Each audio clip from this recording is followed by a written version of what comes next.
Hallelujah! Hallelujah! To respect our God, I would like to invite everybody to stand up with me. Hallelujah! God is good, amen? God is good to me, to you, to us, to our church, and to our families, and to the whole nation, amen? As we know, today is our first English service of the year, and I would like to welcome everybody to the altar. However you're comfortable, just let's praise the Lord because He deserves a lot of praise, amen?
'cause your name is power. Your name is healing. Your name is life.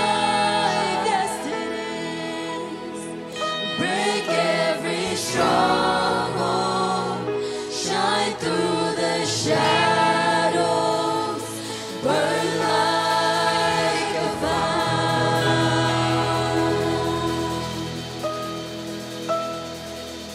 Shout Jesus in the darkness, Jesus in the street, Jesus in the darkness over every enemy. Come on, church.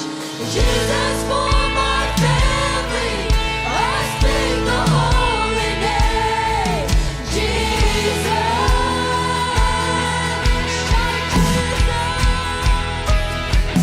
shout Jesus from the mountains, Jesus in the streets, Jesus in the darkness over every enemy. Jesus, Jesus for my family, I speak the holy name. Jesus,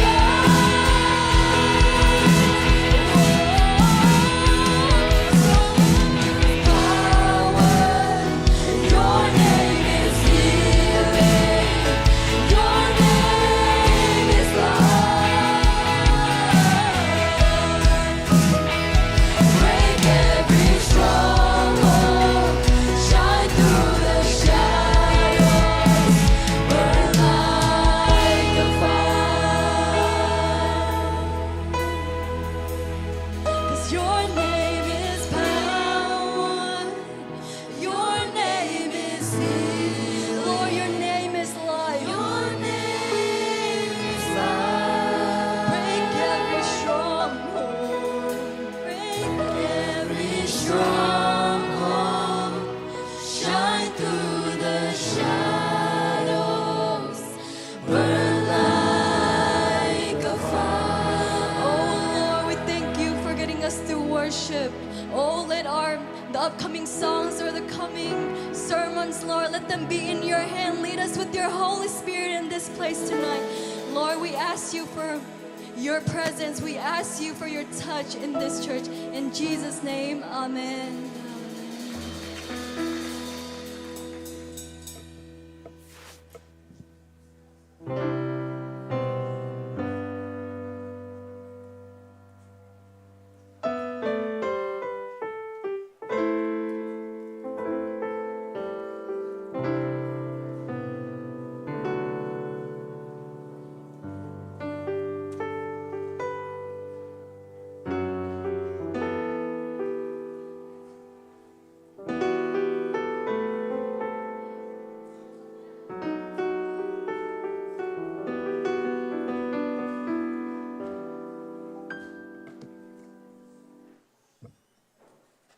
Hallelujah! It is so lovely to see you all this Saturday evening. Before the service started today, my mom made sure to tell me that before I started to say hallelujah, because that is a way to praise, give glory to God. So let's just say it again one more time. Hallelujah! Since we all know, today is the first service of the year. We have our English service. So I just wanted to thank our youth leaders for orchestrating this service tonight.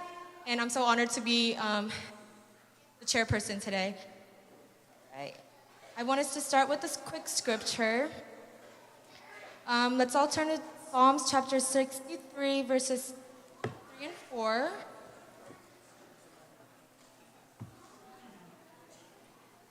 All right. Psalms chapter 63, verses 3 to 4. Because your love is better than life, my lips will glorify you. I will praise you as long as I live, and in your name I will lift up my hands. This word is really good because,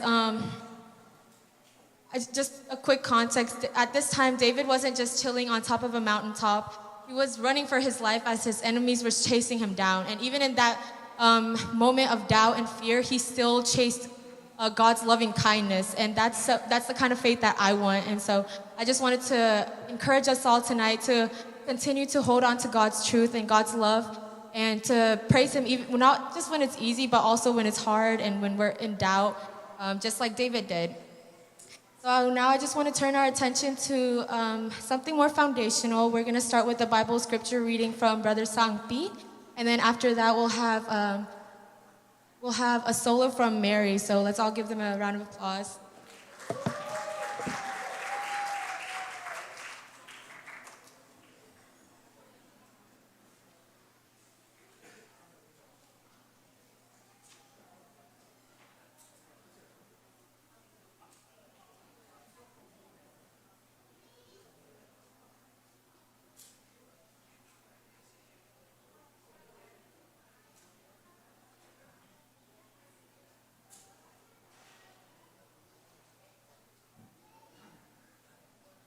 Okay, we're going to go ahead and have Mary come up for us. Come on up, Mary.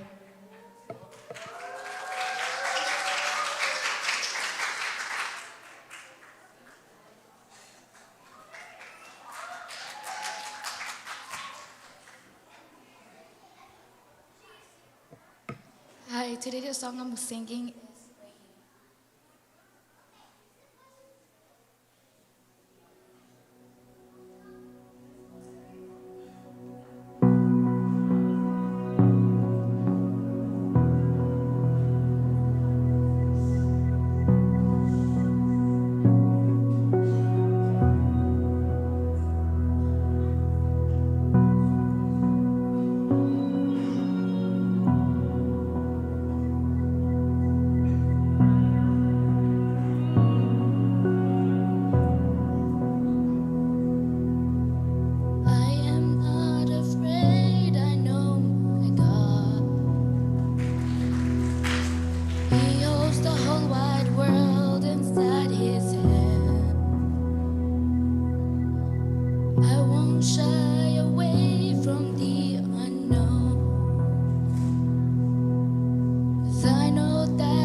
you're moving. If you're not in it, I don't want it. I will trust in your plans. If I don't get it, I don't need it. If it's not what you have, if I don't see it, I believe that it's all in your hands. So if I'm waiting, God, you're moving. If I'm waiting, God, you're moving. I will trust in the Lord with everything I have.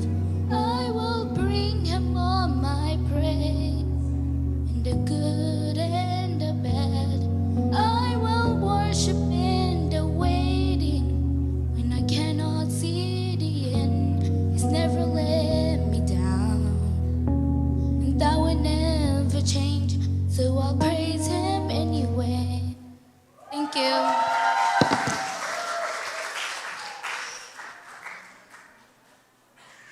That was awesome.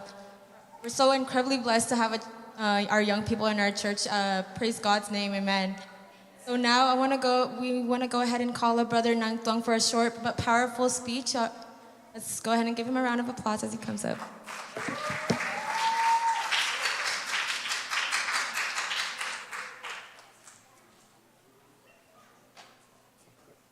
Praise the Lord. Hallelujah. God is good. Amen. God is good. Amen. Every time when I stand on in the church or pulpit, I also remember that this time is not the way we're gathering in the church is not coincidence. It is the miracle of God. Hallelujah. It's the grace of God. And this season, I don't know, I face unexpected in my life. I call the darkness of season. But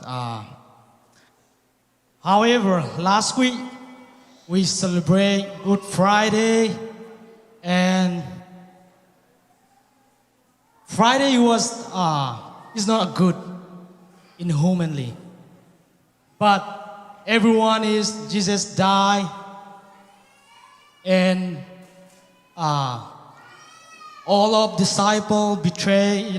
They run away.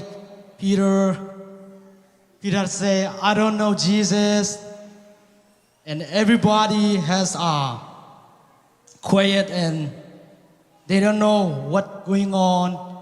They see darkness in their life. However, Friday is not end, and then Sunday is come. Hallelujah. When Sunday comes, Jesus raised from the dead and hit victory. Amen. Hallelujah. Hallelujah. So let's read the scripture. Before we read the scripture, I'm thanking to youth leader and all of in front of standing our pastor and our church elder. So I'm honored to be standing and to give me to God to able to preach the word of God. And I'm so thank you for everything to God and your leader. Let us read together the scripture that for our youth team for 2025. We have to read again, okay? Is it ready? Okay. Can we read together? 1, 2, 3. But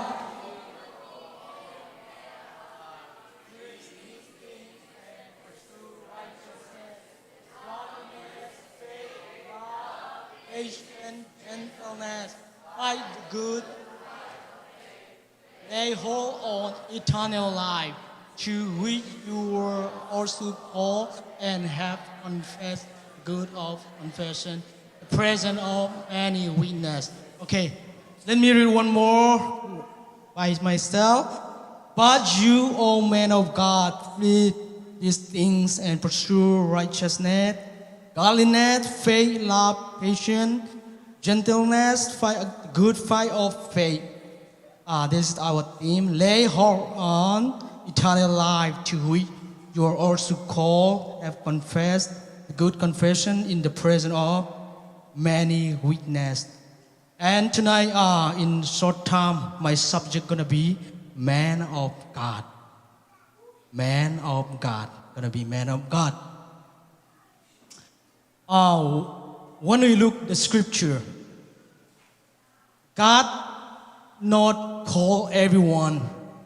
We didn't find in the scripture man of God. Why Paul called him Timothy, man of God? This scripture very powerful in New Testament. Very powerful. When we look 1 Timothy chapter 6, the whole Bible, the whole chapter, we see 5 main points. The first one, honor master, and the second is withdraw from false doctrine. The third is good confession. The fourth is instruction to the rich people.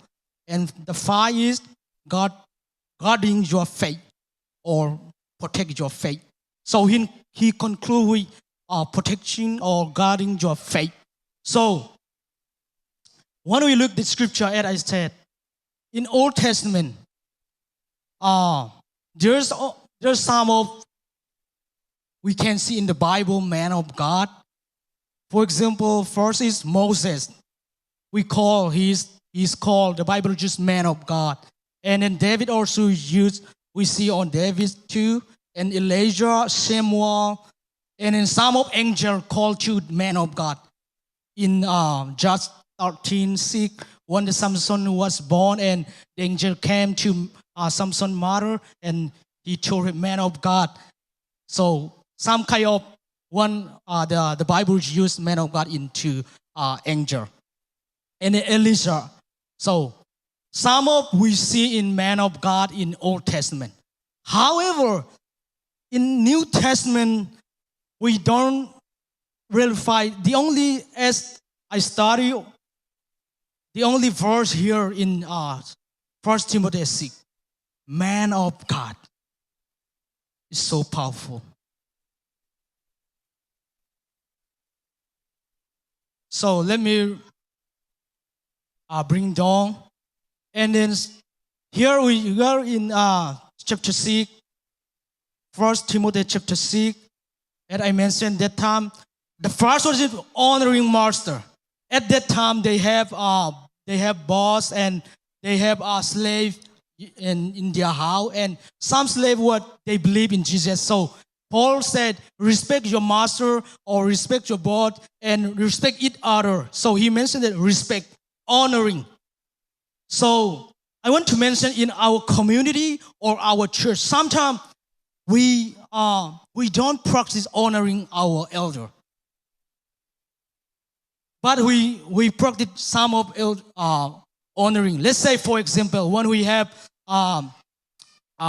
like Thanksgiving service, like for example, Thanksgiving service for family or something, we have eat and drink.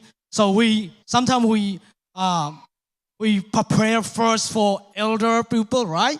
Elder people, our church pastor, our church elder, or our senior, like above 60 year age. So that's the example. And then in our community, in over our Myanmar or Zombie culture, let's say if somebody is sitting on here, and then let's say, for example, me and Kim Boy, I'm older than her, right? So when I came in the house, she see me, and she stand and she give me space or to her seat. This kind of honoring. And then whenever we meet, I went to the school in some of experience I have. When we see teacher coming, let's say I go this way when the teacher come, and then I bow down my head like this. So the teacher come here and in our language, Siadamo, and I bow down and I go. This is how we respect. So I think in youth, we still have to respect our older, whoever, brother or sister, or our church pastor or whatever. Not only in the church, whatever we go in school or our work environment, so we have to practice it biblical. Hallelujah. So that bring through. That's why Paul mentioned about this one. Timothy he sending the letter and honoring your master. So basically he's saying that honoring your elder, respect each other. Hallelujah. So that's what I want to emphasize to including our parent, including your older brother, including each other. We have to respect. That when we see, when we practice that, our light shining too. And then people are going to see Jesus through our practice. Hallelujah. Hallelujah. So we have to practice. Sometimes we just focus like we dance in the presence of God, and then when we go out, we have to bring our prayer. Amen. Through honoring to our elder. Hallelujah. So that's why Paul sending to Timothy.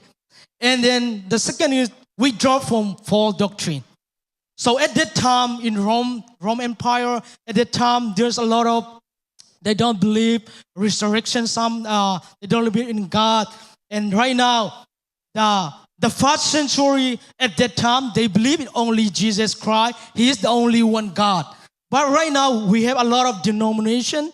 So here Paul sending our AUPCI youth. Remember, we draw from false doctrine. Hallelujah. We have to stand, we have to hold our apostolic faith. Amen. Hallelujah. Hallelujah. Today I want to my main focus is gonna be man of God.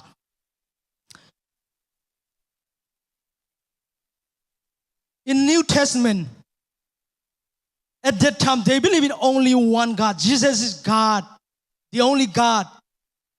And 1 Timothy 2:5, for there is only one God and one mediator between God and man, the man Christ Jesus. So basically, Timothy believed in one God. His name is Jesus, so he also practicing.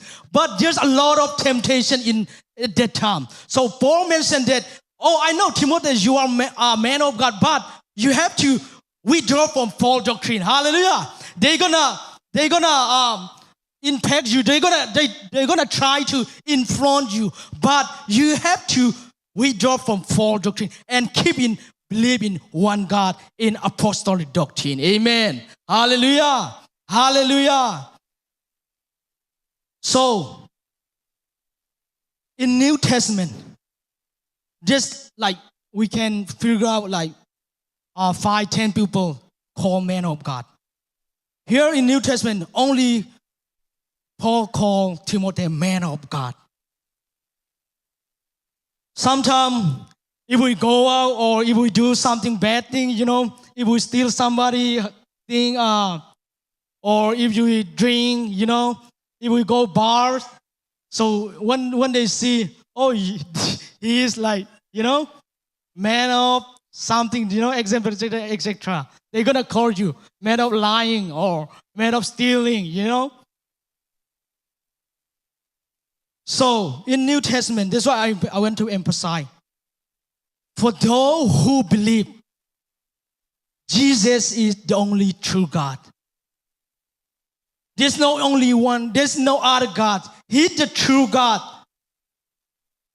And then when Jesus came, some of apostles or disciples thought he gonna build empire, and then he gonna rule every world, and then he gonna make sometime before the Spirit came, most of disciples thought Jesus was gonna be like political leader, because they they are under the capture of Roman Empire. So they want freedom. So when Jesus came to the earth, so they thought, oh, and then some of disciple mother told them, Jesus, when you are the king, can you sit him in your right hand, or that's why they emphasize.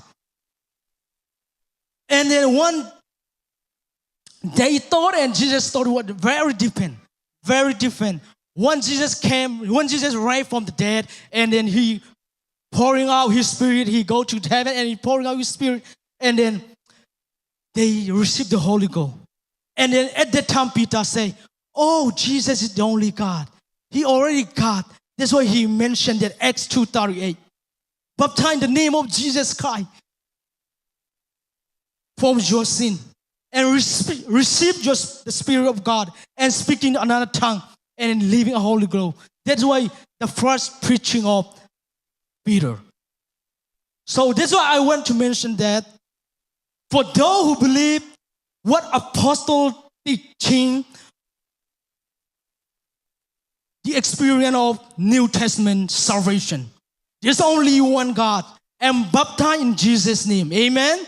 Receiving the Holy Spirit and speaking in another tongue, and then living in the whole life. If you practice that salvation, you are a man of God. Hallelujah. How important is that? How the grace of God. Hallelujah. God, in the Old Testament or in the Bible, God didn't call man of God. However, by His grace, we are called by man of God. Hallelujah. By His grace, we are called by a man of God. Hallelujah. Hallelujah. In New Testament, we cannot go, we cannot practice, we cannot worship by ourselves in Old Testament. Very dangerous. We can worship through priests.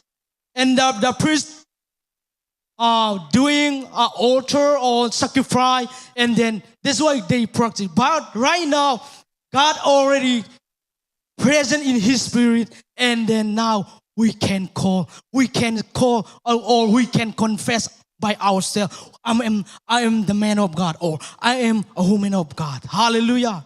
Hallelujah. Hallelujah. This is the grace of God. Amen. Let me read the scripture, 1 Peter 2:9. But you are chosen generation, a royal priesthood, a holy nation, His own special people, that you may proclaim the praise of Him who called you out of darkness in His marvelous light. Hallelujah. Hallelujah. We are chosen generation, God. Young people, do not think that I'm lonely or nobody like me or God didn't know me, my situation, what I'm facing, but God called you. You are man of God. You are man of woman. Amen. You are a chosen generation, a loyal priesthood, a holy nation, His own special people. That's why Jesus called us. Let me conclude with Micah 6:8. He has shown you, oh man, what is good and what doth the Lord require of you, but to do justice, to love mercy, to walk humbly with your God. Hallelujah. Hallelujah. Hallelujah. Before they received the Holy Spirit for the disciple, they are not humble.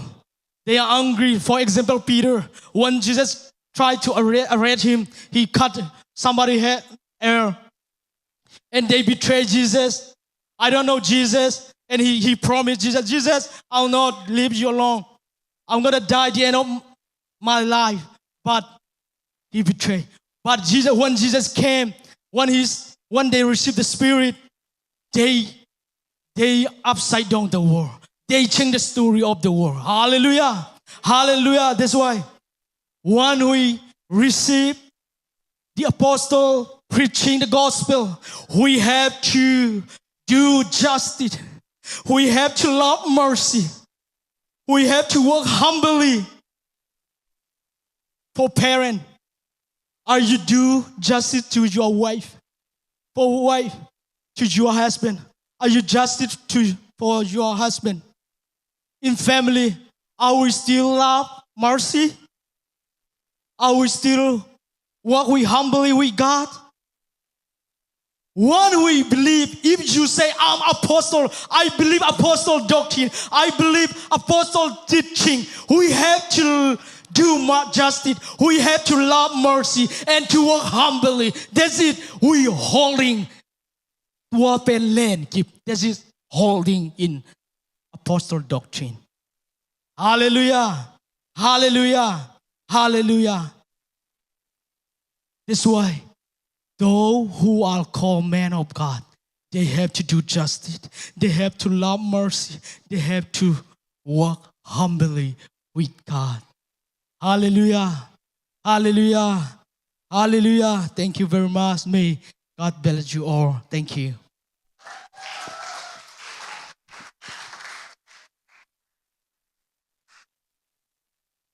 Amazing. Thank you so much for Brother Nang Tong for sharing that message with us. It's so important to keep the word of our faith deep in our heart. So thank you for reminding us that like sometimes our walk with Jesus may look rocky and we may get lost at times, but it's so important that we continue to reflect on ourselves and ask ourselves and like check our heart. Now let's continue to let the Lord speak. This time through music, as Sister Toto prepares us a solo. I'm also going to have Pastor Coop bless our offerings, and can I invite Sister Gimlek and Brother Antung to collect these offerings for us.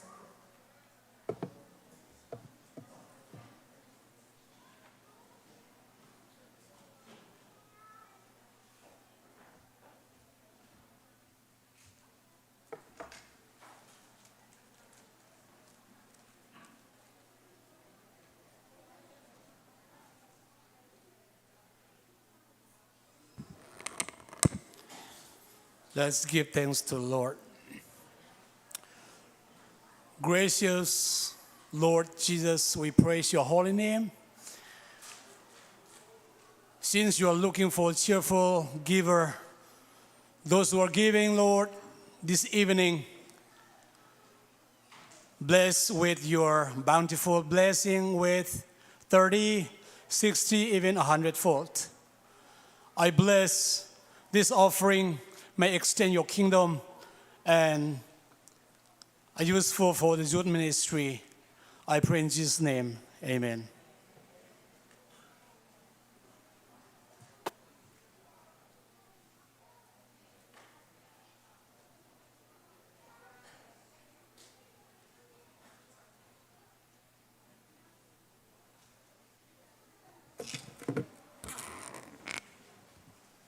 How many are thankful for what Jesus did in Calvary tonight?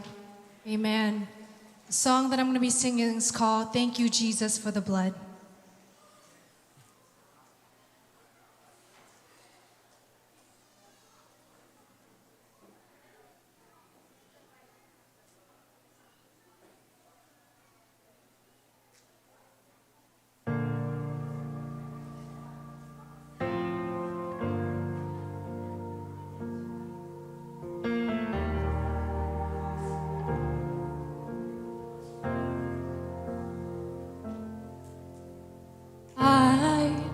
Was a wretch, I remember who I was. I was lost, I was blind, I was running out of time.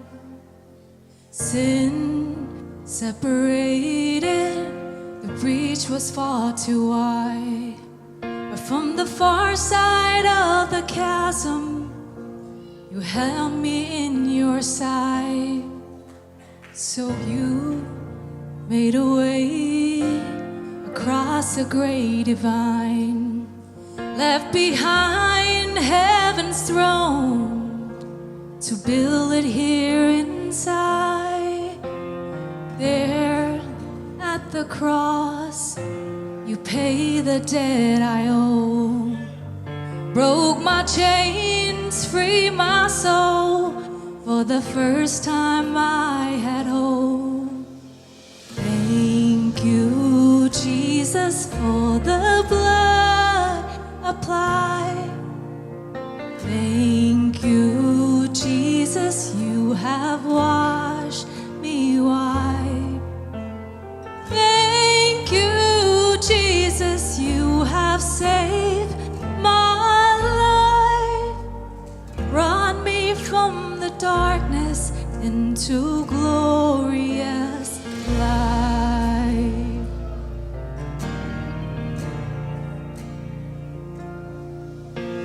You took my place, laid inside the tomb of sin. You were buried for 3 days, but then you walk right out again. Now death has no sting, and life has no end. For I have been transformed by the blood of the Lamb. Thank you, Jesus, for the blood applied. Thank you, Jesus, you have washed me white. Thank you, Jesus, you have saved my life. Brought me from the darkness into glorious light. There is nothing stronger than the wonder-working power of your blood. Your blood that calls us sons and daughters. We are ransomed by our Father through the blood. The blood. There is nothing stronger than the wonder-working power of your blood. Your blood that calls us sons and daughters. We are ransomed by our Father through the blood. The blood. Thank you, Jesus, for the blood applied. Thank you, Jesus, you have washed me white. Thank you, Jesus, you have saved my life.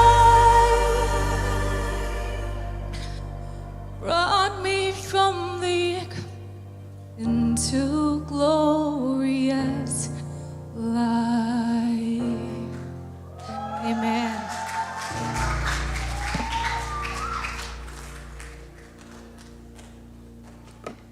Thank you, Jesus.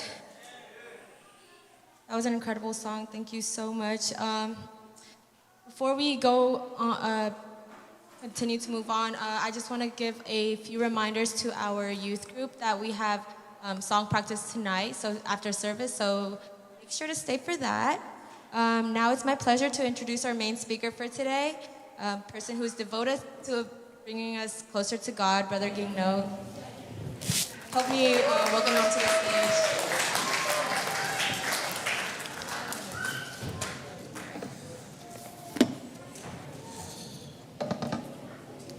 Good evening. Hello. Good evening. It is good to be in the house of the Lord. I'm so thankful to God, and for this is my first time here having an English service. Can we all stand together one more time and say hallelujah? Hallelujah with me 7 times.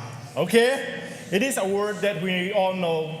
No need interpretation, right? No matter what language we speak, we all knew it, the language, and we all knew the meaning. So I want all of us to say together, hallelujah 7 times. Are you ready?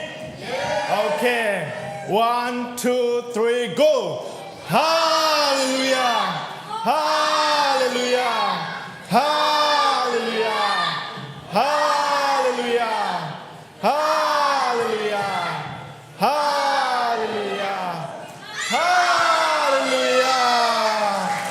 You may be seated. Thank you so much. It is such a blessing and honor to preach at our very first English service of 2025. I am truly humble and grateful and excited for all that God has in store for us tonight. Isn't it exciting to be in the house of the Lord? And not only that, just to praise Him, and also it is our first, as I say, it is our first English service. So I'm a little bit nervous, even though I speak sometimes in, I don't preach much in English, but I do counseling. But it is got a chance to preach the word of God. I would like to begin this evening message with 2 questions. I think the PowerPoint, they're going to help me. I think the questions are very easy. I want all of you to involve and answer together. And I want you to involve in the reading of the scripture and also answering the questions. So today the first question is, how many of you know the shortest verse in the Bible? How many of you know? Who know? Can you answer? Where is it, the Bible? Do you know the Bible verse? Okay, good job. The shortest verse in the Bible is John. We can find in John chapter 11, verse 35. That is Jesus' wept. And all right, here is my second question for you. Can anyone tell me what is the second shortest verse in the Bible is? Who know? Can anyone tell me? No? Almost? Can anyone tell me what the second shortest verse in the Bible is? Okay, if you don't know, tonight we're going to talk about that. So I invite you now to read with me the second shortest verse in the Bible. It is one of the easiest to remember, and this is the verse that we are focusing tonight. So Luke chapter 17 verse 32. Luke 17 verse 32. Let's read it together. Are you ready? Okay. Read together. Luke chapter 17 verse 32. Remember Lot's wife. One more time. Okay. Tonight, the title of the message is also Remember Lot's Wife. So I want every one of you to close your eyes. Let's pray. Jesus, we come before you with humble heart and grateful for this moment together in your presence.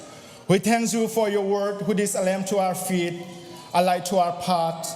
As we prepare to receive your word tonight, we ask for your Holy Spirit to open our heart and give us a deeper understanding of your truth.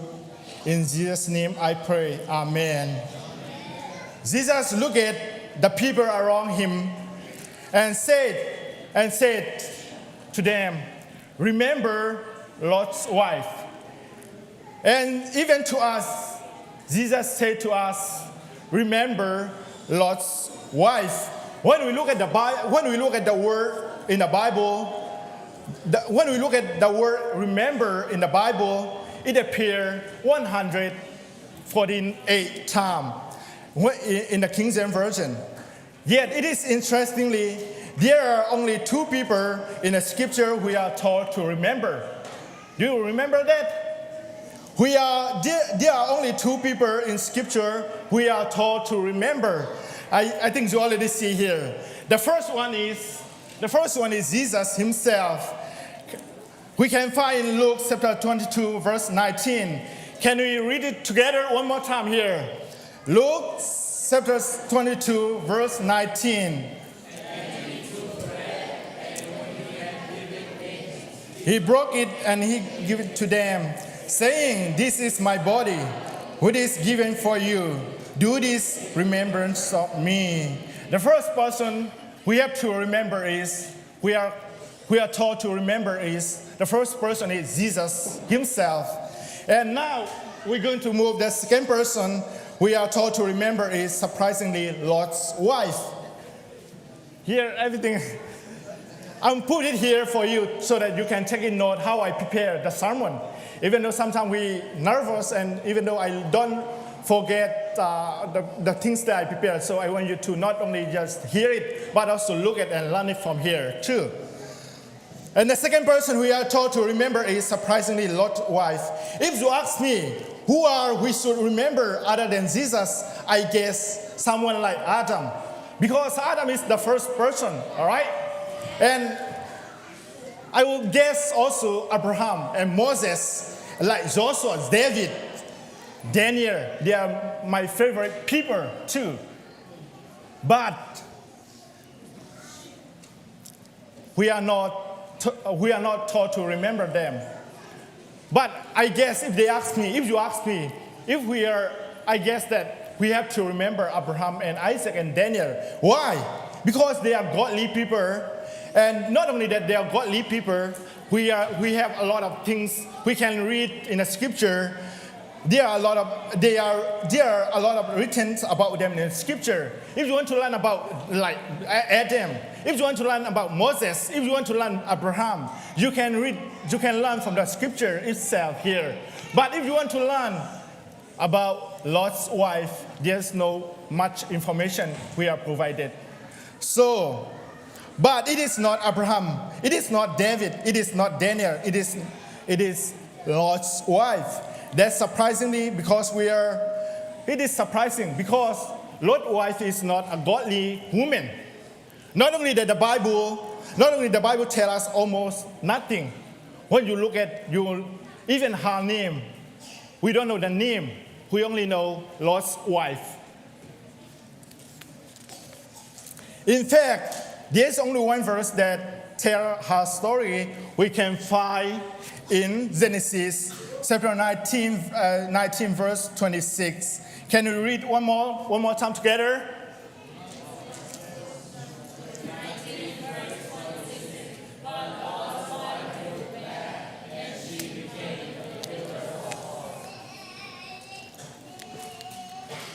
Only one verse, one decision, one choice, but big consequences here, big consequences. So that raises a question. Why would Jesus tell us to remember a woman we know almost nothing about? We don't know about when she was born. We don't know about when she was born. We don't know about where she was born. We do not know her parents were. We don't even know her name. Yet Jesus tells us to remember. When Jesus say, remember Lot's wife, there's no doubt that he wants us to learn something from her story, from her life, right? So today, I want us to take a few minutes to look at three simple but very important lessons that we can learn from her story. So that is what we are going to look at right now. So the first lesson we can learn from Lot's wife is this. Could you put up here? The first lesson we can learn from Lot's wife is this. She desires the things that already under God's judgment. I want you to picture with me together in your imagination. Lot's wife is on the way out of Sodom, following her husband and daughter. But what happened here is that something happened inside of her. She began to think about what she left behind. She remembered the things that she enjoyed in Sodom. She remembered the fun and the things that she seemed bring to her happiness. Once she remembered the joy, the happiness that she found in Sodom, what happened that moment? She looked back. Once she looked back, what happened? That is what the Bible tells us, that remember Lot's wife. When she turned back, she doesn't realize that this is the very things she wanted were God about to destroy them. So here, only one look at Jesus can transform your life forever. But in the same way, one wrong look in the wrong direction can do the same thing, but different consequence, different outcome. But if you look at Jesus, what will happen? Your life will transform. But if you look at the wrong things, God told us to not look at. But if we keep looking at what happened, it will destroy our life. It will not only destroy our life, it will destroy our family. When we look at Lot's family, because of she looked back, that not only destroy her life, that also destroy the family future and the family generation. So let us keep in mind, let us remember Lot's wife.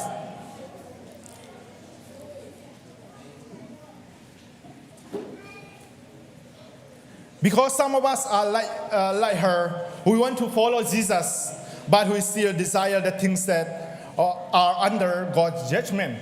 Like sometimes we want money. We want to have money. We want to have sinful things. We want to do sinful things, right? We want to have sex before marriage, right? All kinds of things we want to do that. But if we think that the things that we desire are under God's judgment, if we remember that, we will be careful when we are doing the wrong things, and we will remember God and we will turn to Him. That is what I want you to remember. Here, what we need to say is that we need to pray. This is my prayer when I'm preparing the sermon. Lord, if the things that I desire are the very things that nail you on the cross, then I don't want them in my life. I think that is very powerful prayer too. I want you to pray the same prayer.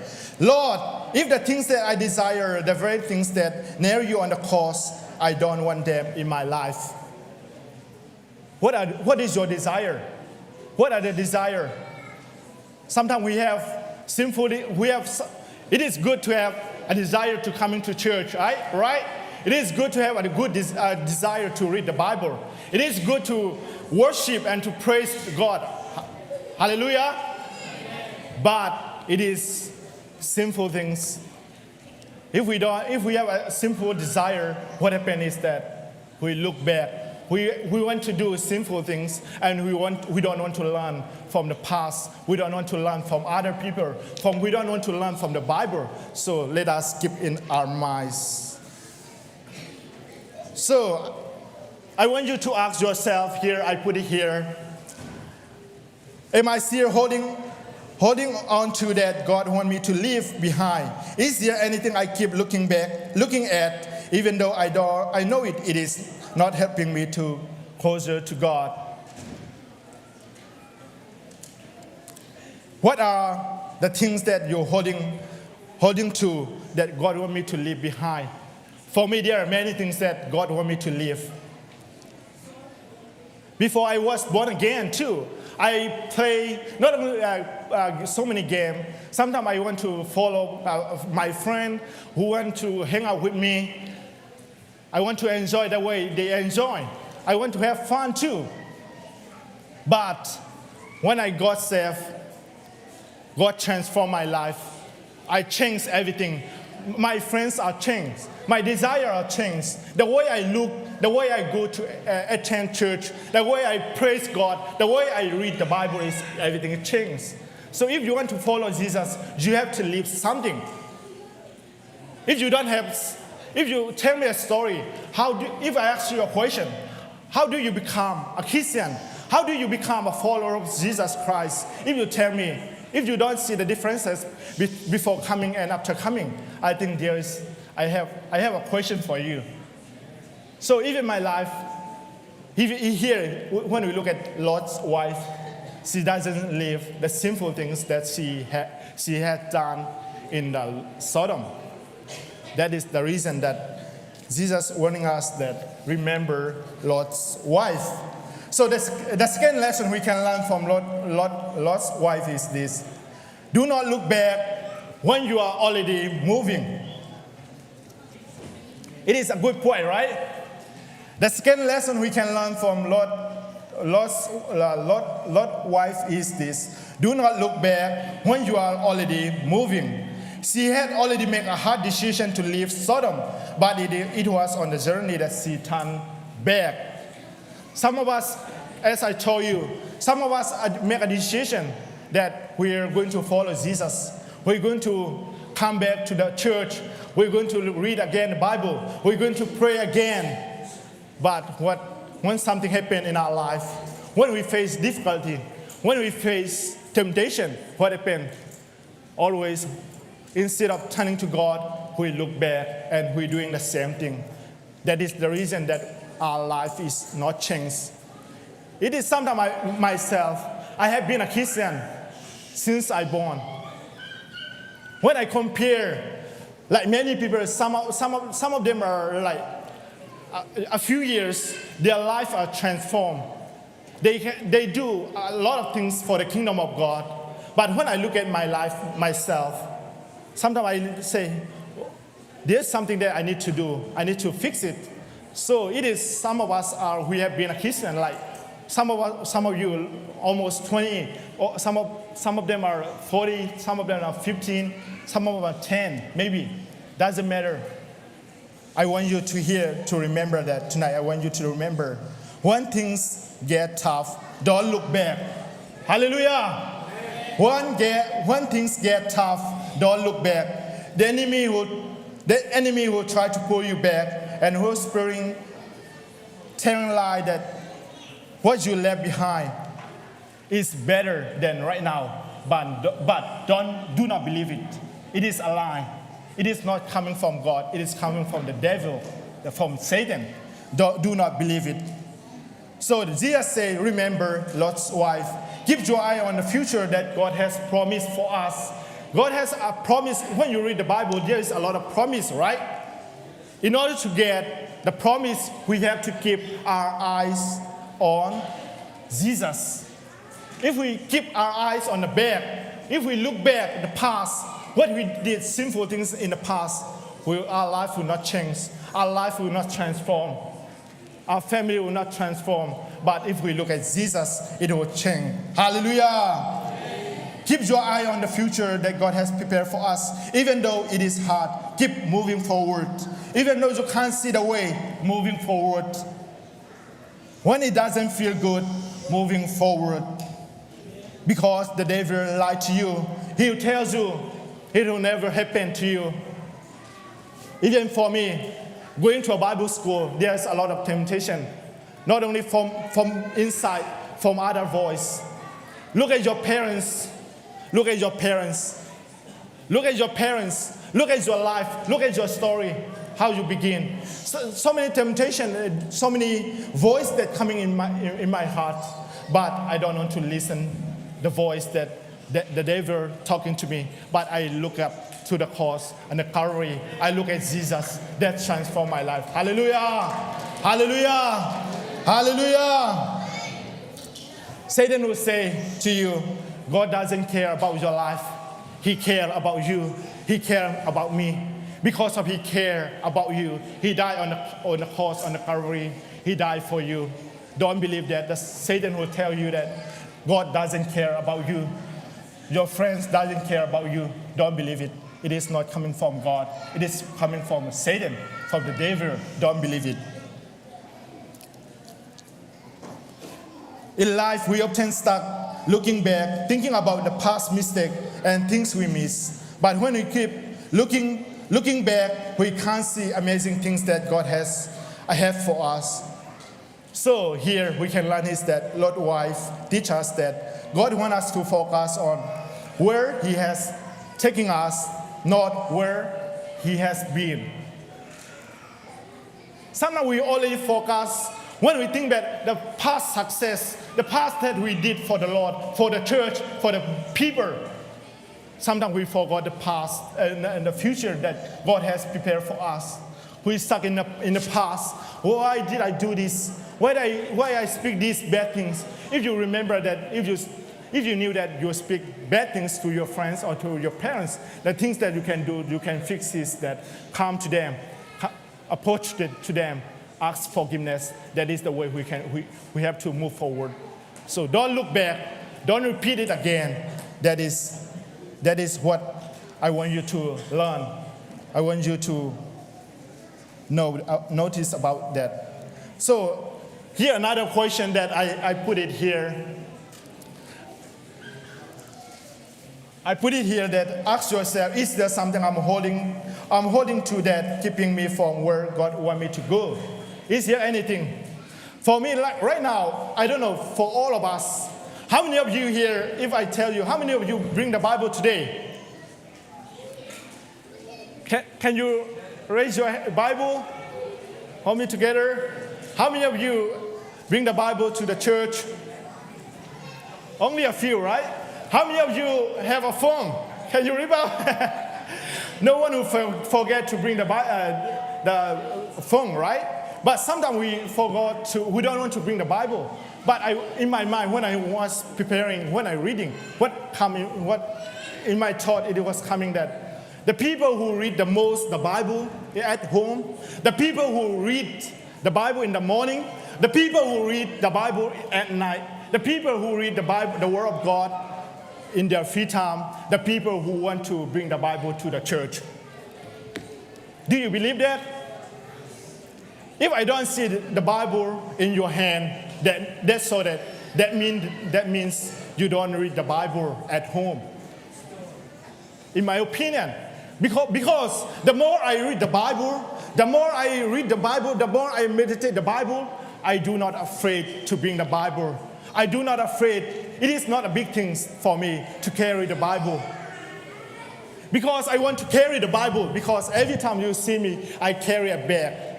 That is the reason. It is, but that's so that I see the power of the Word of God.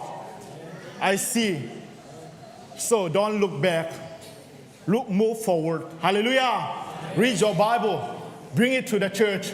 Bring it to your friend whenever you discuss. If you're ashamed to bring the Bible,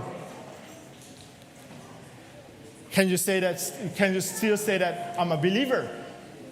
I love Jesus. If you say I love Jesus, but if you don't want to bring the Bible, if you don't want to read the Bible, I think that is that is simple, very simple, that you do not love the Bible. You do not love Jesus. So I want us here, is there something that you are holding to that keeps you from where God wants you to go? So the final lesson we can learn from Lot's wife is this: the choice before you is personal. The choice before you is personal. Although 4 people walked out of Sodom, only three people made it to Zoar. Why did Lot's wife turn a pillar of salt? Why did not Lot's wife make it? Because she made a personal decision to look back. Her husband doesn't make a decision for her. Even her daughter doesn't make a decision for her. Even when we look at the Bible, it didn't say anything. Her husband did not say, look back. Did not say. Her daughter did not say that, look back, mom. Did not say. But she decided to look back. Today, your father and mother cannot make a decision for you. Only they can make a decision to read with you the Bible. They can only pray. They can make a decision to pray for you and teach you and to share the gospel. But at the end, you are the one who have to make the decision. What is your decision that you make today?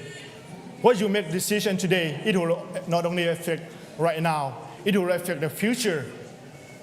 So what decision are you making?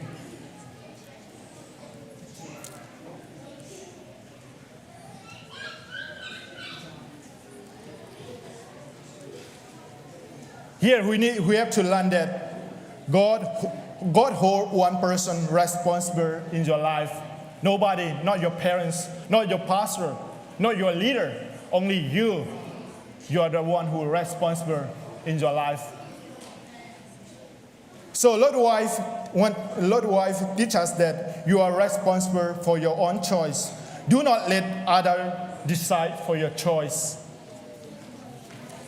Do not let others decide for your path for you. So I want you here I have one question.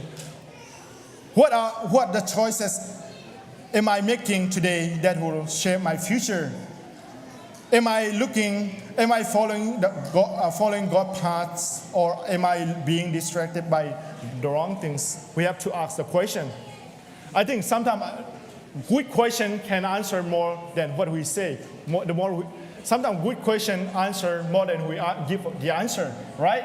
So I want you to look at here. What choice am I making today that will shape my future?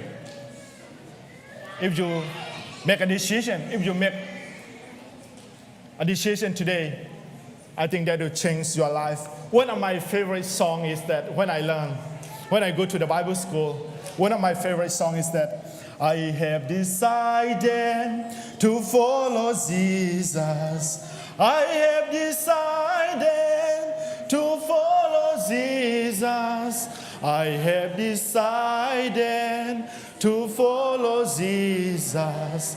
No turning back, no turning back.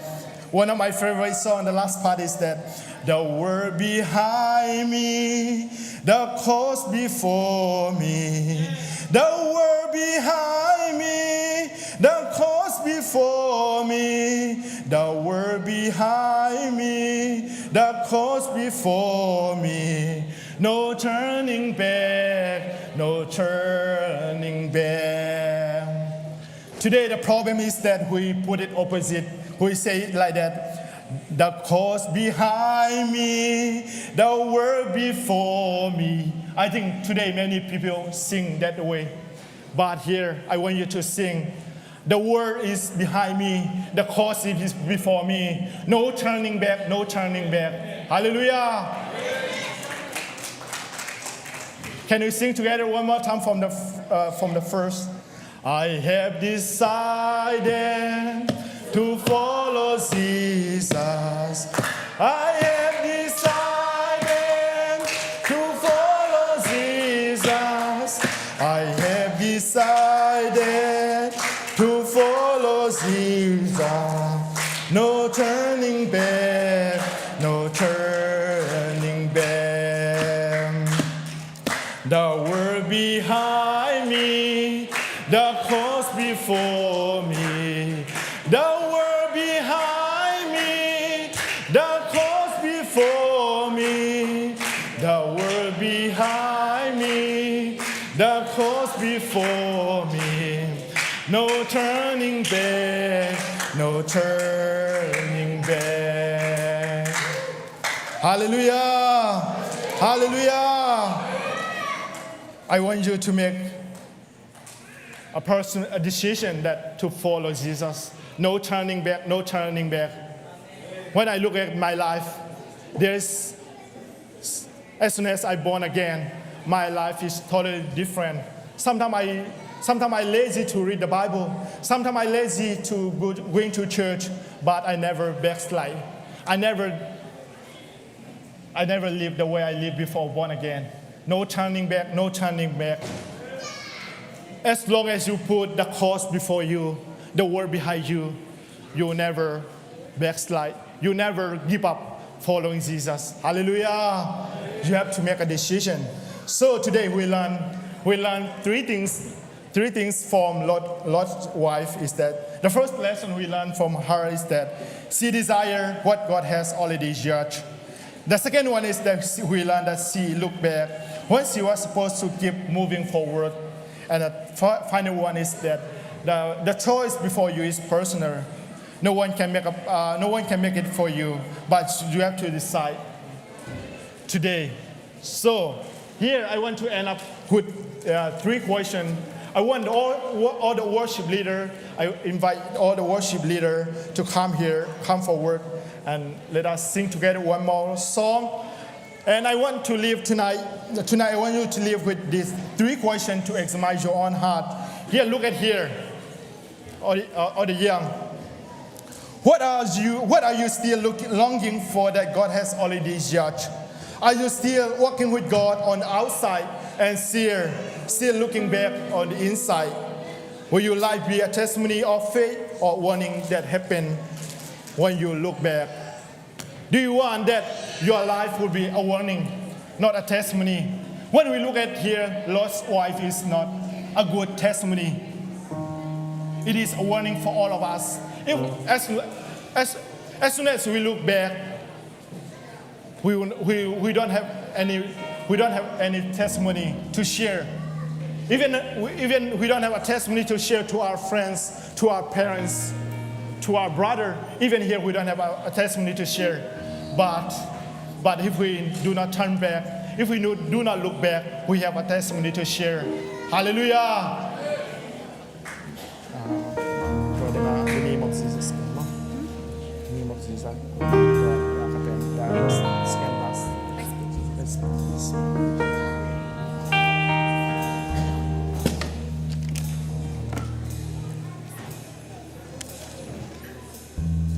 Let's all speak. I speak Jesus again.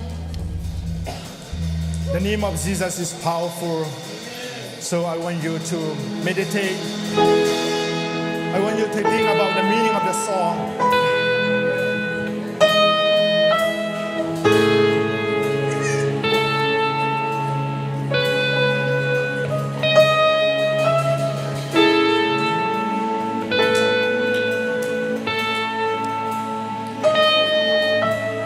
I just wanna speak the name of Jesus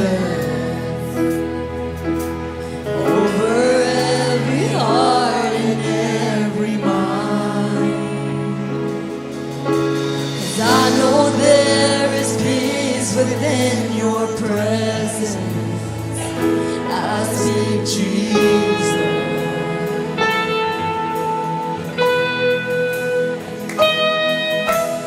I just wanna speak the name of Jesus. Till every dark addiction starts to break. Every dark addiction starts to break. Declaring there is hope. Declaring there is hope and there is freedom. I speak Jesus. I speak Jesus.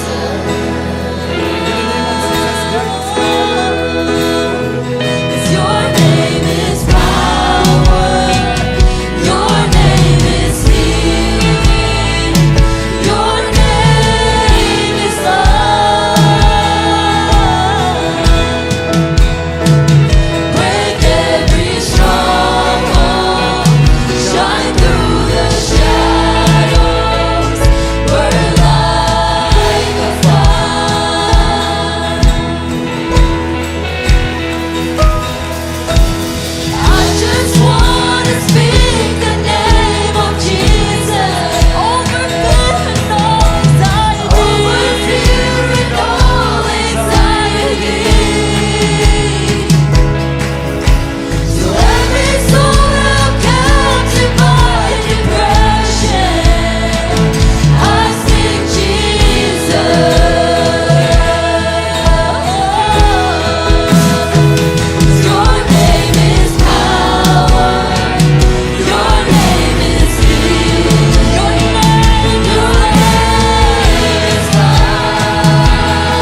Jesus. I want all of us to pray together. I pray for His name. In His name there is power. In His name there is healing. In His name there is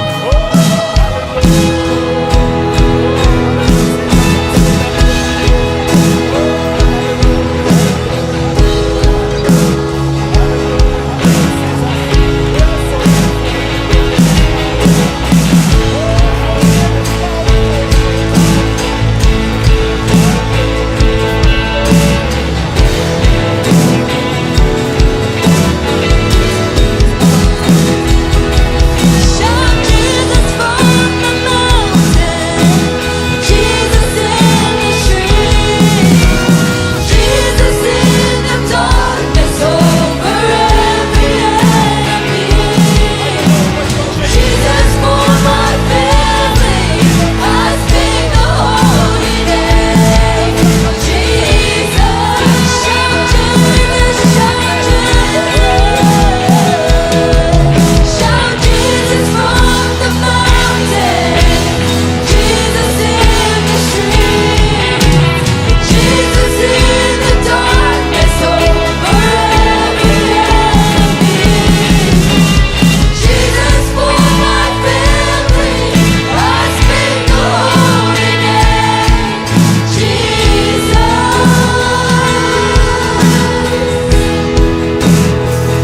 Your name is power, your name is healing, your name is love.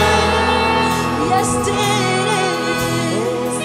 Break every stronghold, shine through the shadows, burn like a fire. Oh Lord, we are so thankful that your power is not limited. Your name is powerful. Powerful, so powerful, Father Jesus.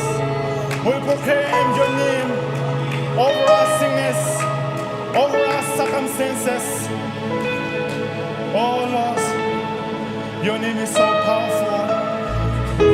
Because of your name is so powerful, we can able to depend, we can able to trust on you. We love you, Jesus. We are so thankful for what you have done tonight. Through the music, to the song, to the preaching of the word. I pray that everything we do here, it will glorify your name. Not only that it will glorify your name, it also will increase our love for you. It will increase our love for one another. We are so thankful for everything you have done for us. What you prepared for us. What you are doing right now, we also will give thanks to you, Jesus. Oh Lord Jesus, as we go back home, bring us home safely, and bring us tomorrow together here, safe, a good time, with your goodness, with your faithfulness. Everything we do, I pray that your name will be glorified. Everything we pray in the name of Jesus Christ. Amen. Thank you.